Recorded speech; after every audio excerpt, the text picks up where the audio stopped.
I'm Kyla Bruno, and for today I'm going to demonstrate to you on how to transfer patient from bed to wheelchair. So what is the purpose? A clients need to be transferred between bed and a wheelchair, the bed and a commode, or a wheelchair and a toilet. So what is the assessment? Before transferring a client, assess the following such as the client's body size, ability to follow instruction, and activity tolerance. Also, the muscle strength, joint mobility, presence of paralysis, level of comfort, and etc. So what are the we will now assemble the equipments and supplies such as the bathrobe. So this is the bathrobe. And next is slippers or shoes with non-skid soles. So this is the slipper or non-skid soles. And transfer or walking belt if it is necessary, chair, commode, wheelchair or stretcher, or appropriate to a client need, and also a sliding board if it is necessary. And also don't forget the client's record. So this is the client's record. Okay. So now we're going to introduce ourselves and verify the client's identity using the agency protocol. So sir, ako po si Kyla Bruno. Ako po ang inyong student nurse for today. So what is your name po, sir? Francis po. And your age po? 19 years old. So I will document the identity of the patient. So Francis 1, 19 years old.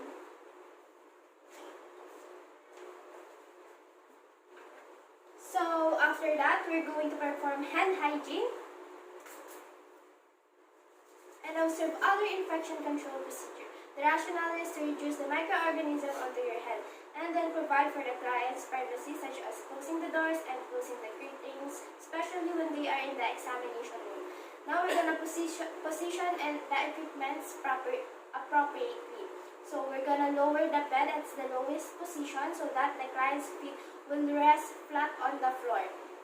So we're going to lock the wheels of the bed also.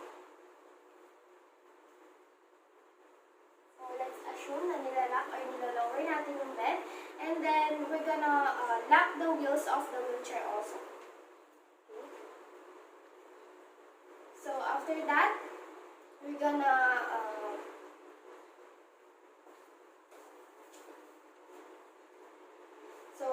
prepare and we're gonna place the wheelchair parallel to the bed, as close to the bed as possible. So put the wheelchair on the side of the bed, then lock the wheels of the wheelchair and raise the foot. So, wheelchair.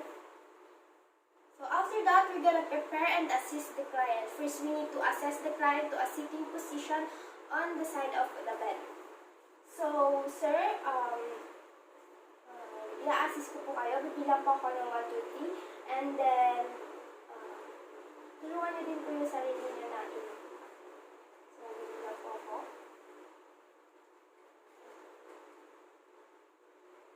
Ay, wait lang po. I-ano ko muna po yung paano po. Tanggalin po muna natin yung laser.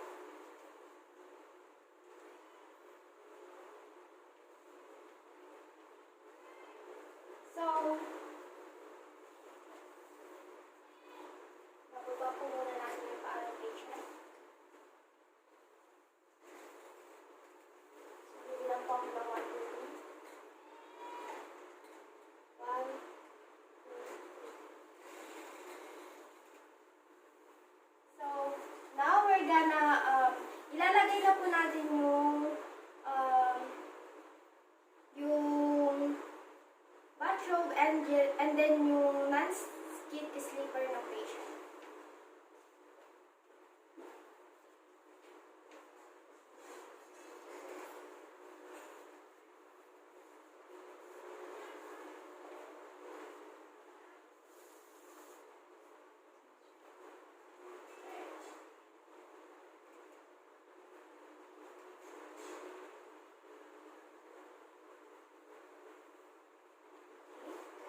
So after that, sir, do you feel any dizziness as you sit?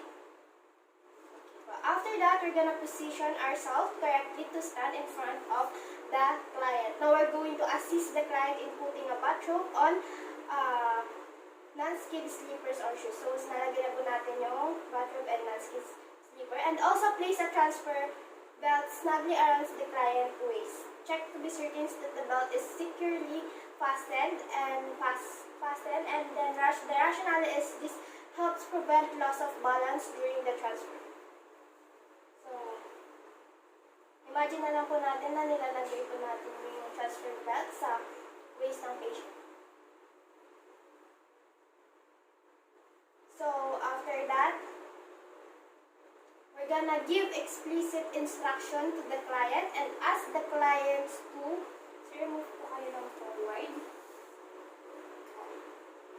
So, the rationale, this brings client center of gravity closer to the nurse. So, sir, kailangan niyo pong ilagay yung hands niyo sa my shoulder ko.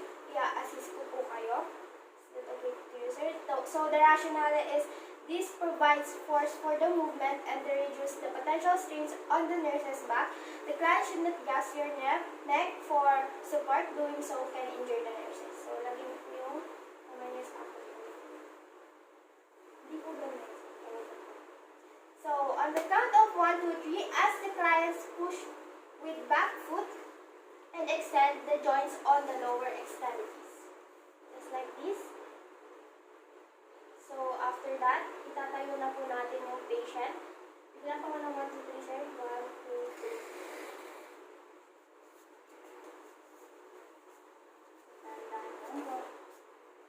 So, bigyan po ako itong 1, 2, 3.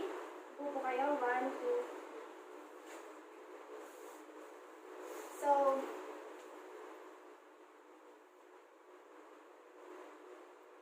So now we're gonna assist the client to sit. So, na-assist na po natin yung client. After that, we will ensure the client's safety. Then, we need to push back our client slowly into the wheelchair seat. So, ano tayo dito? First na lang po yun.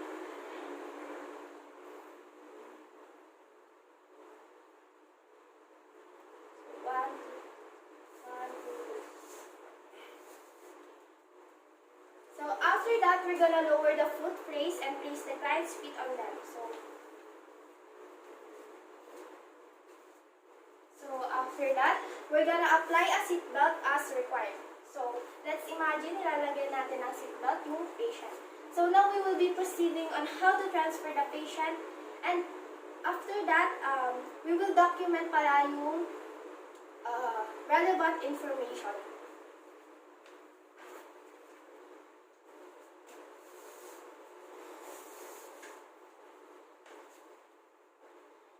So after that, we're gonna perform hand hygiene.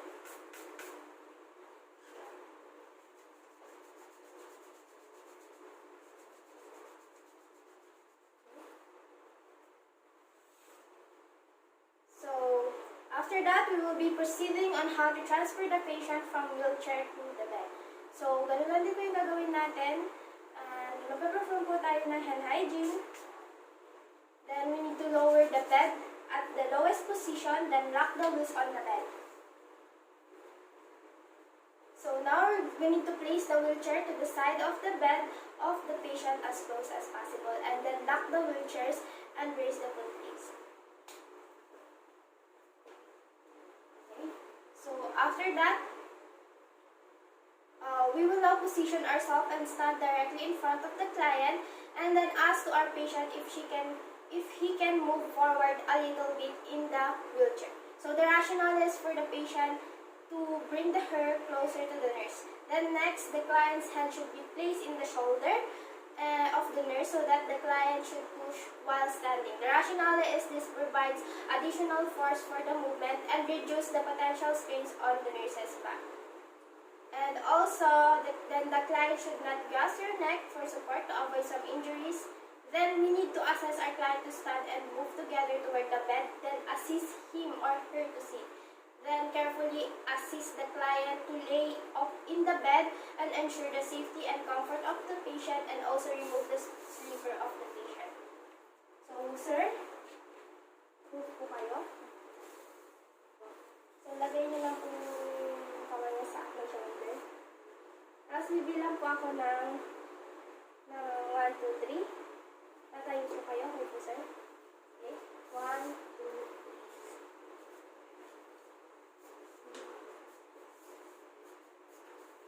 3. Ilan po ako ng 1, 2, 3? 1, 2,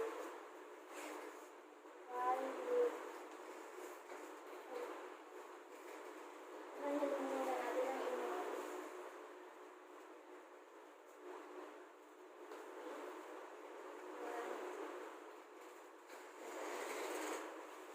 So after that, we will ask the client if he can feel any dizziness or weakness. So sir, wala naman po kayo maramdaman na pagkahilo or weakness?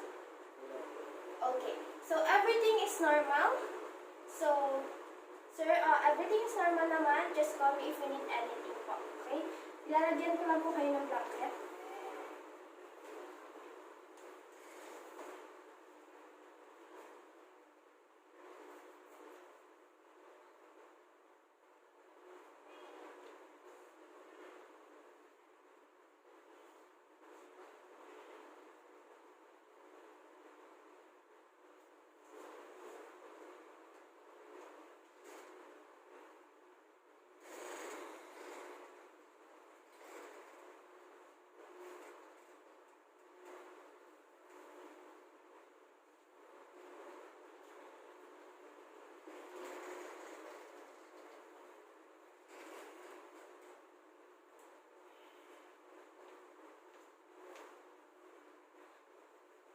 So now I will do the documentation of the relevant information.